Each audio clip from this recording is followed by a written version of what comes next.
Kahirapan ang ibig sa di tamang panahon,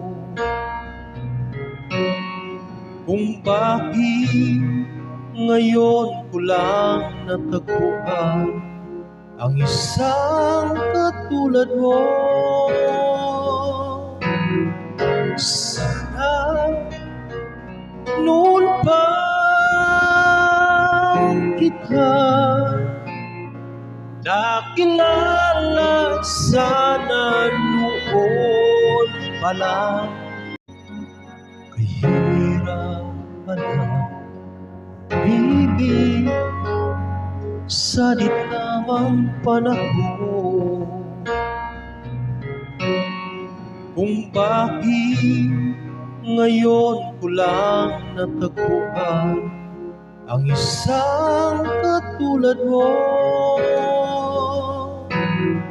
Sana noon pa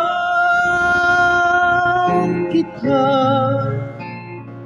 nakilala, sana noon pa lang.